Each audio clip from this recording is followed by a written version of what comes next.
Hello everyone, I'm Forrest McFreelava and this is Speedplay Touggourt number 26. We left off very near the end with rebellions springing up all throughout the Empire.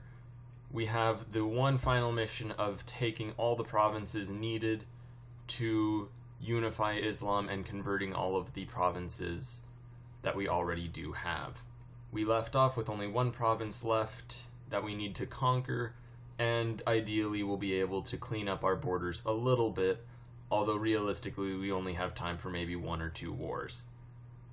Now we're going to immediately just pull as many forces as we can out of the Iberian Peninsula and just defeat these rebellions wherever they are, which is just all throughout the Middle East and East Africa.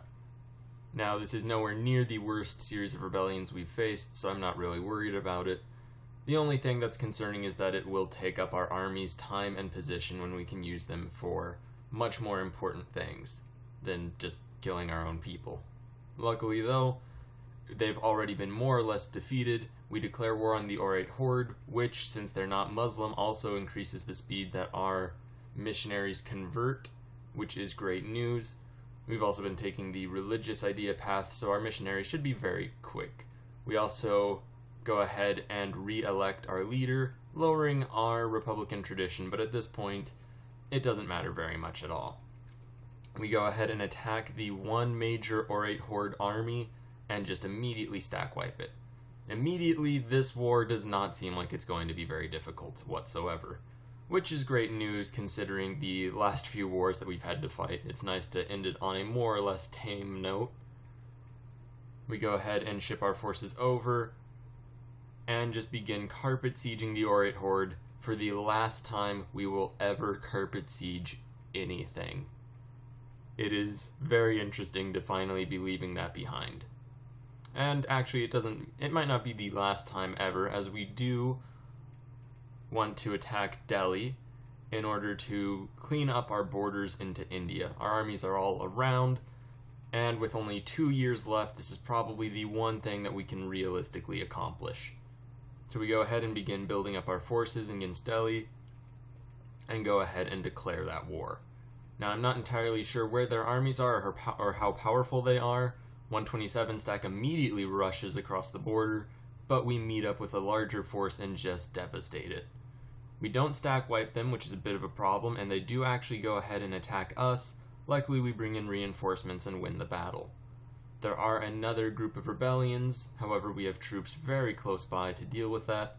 And I was wrong, this is going to be the final carpet siege we ever carpet siege. And with this more or less ready to go, the one major concern I have is that we cannot peace out the Oirate Horde until we're ready to peace out Delhi, simply because we are very close to maximum overextension, or close to 100% overextension, and I would really prefer not causing a series of rebellions this close to the end, as we've already gone overextension a few times and it's never been very great, especially now that most of our armies are entrenched in foreign countries.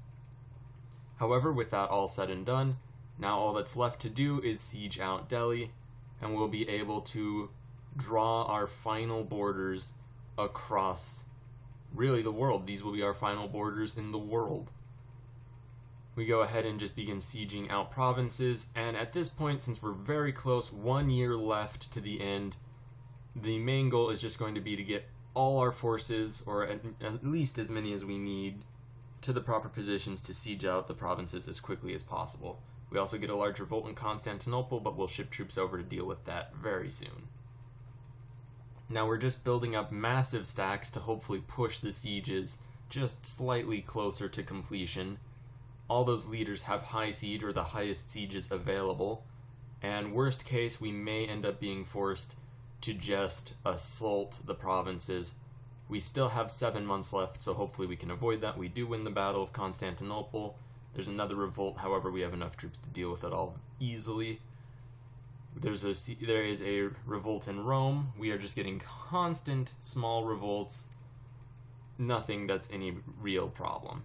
And with that all said and done, we can hopefully make peace with Delhi. It looks like we'll have to just siege their capital very quickly, which we do go ahead and do, allowing us to go ahead and get all this land from Delhi and the Oirate Horde, and we go ahead and draw our final borders in the east.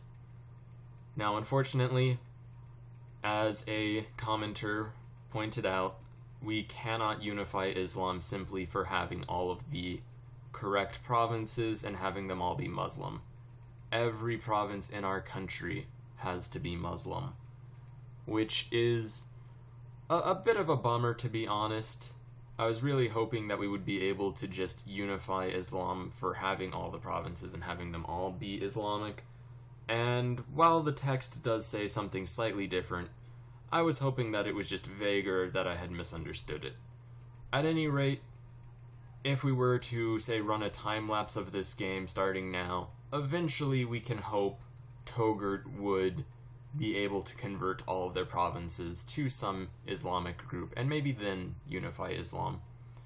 At any rate, what we can do is set up a new client state and feed the rest of India to our Indian client state. We'll go ahead and just give all this land to our new Steppe People's Republic, and just double check that we're not over 100% overextension for the very end of it.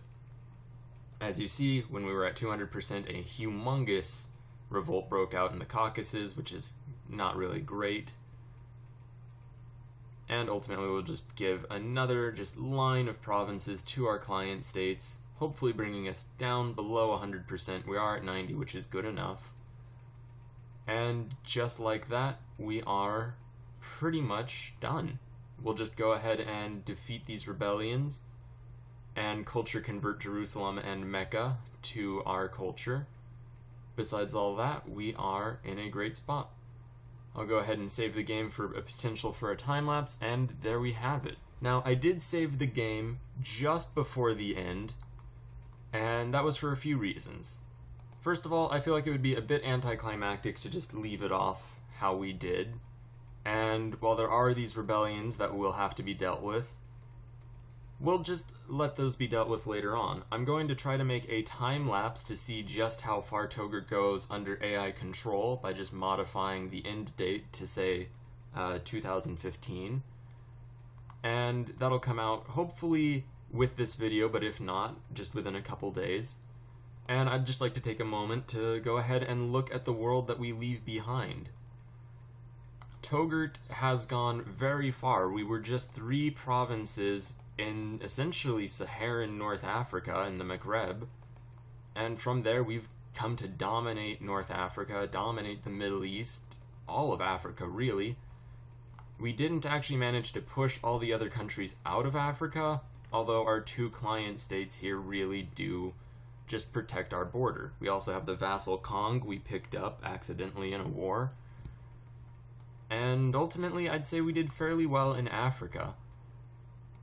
In India, we have our Free Indian Republic just blocking off the border, so we don't have to worry about any of that. We have mountain passes for our border against Tibet.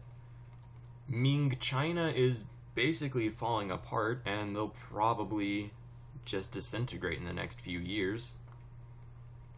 All of our islands here in Indonesia have done a very good job of funding us to an absurd level, and really just made us almost certainly the richest country in the game. Portugal has the Philippines, and interestingly enough, California has half of Japan, which is noteworthy enough to be included just on its own. I believe California is Castilian, so the Spanish did end up getting a bit of an island off in Asia, which is nice for them. We never did completely clean up Siberia, with Spain still having a little holding, but Russia doesn't really have any access. They do have one port, which they did end up coring, so I guess Russia did end up making it to the Pacific, which is nice for them, although not through Siberia, so we have that. Poland, kind of just a terrible mess. Completely occupied in one of its thirds by Scandinavia, so maybe that'll turn out interestingly.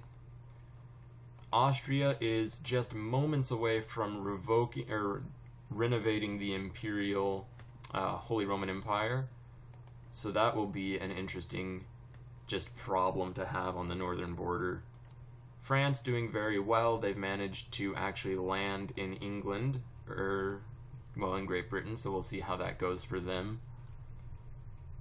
And the New World is fairly normal, I'd say. Louisiana broke free, as did California and Mexico. Newfoundland is still a British colony. Florida still the French. Our colonial nation here, the glorious Togourtian States of America, finally not rebelling for one of the few times in its history.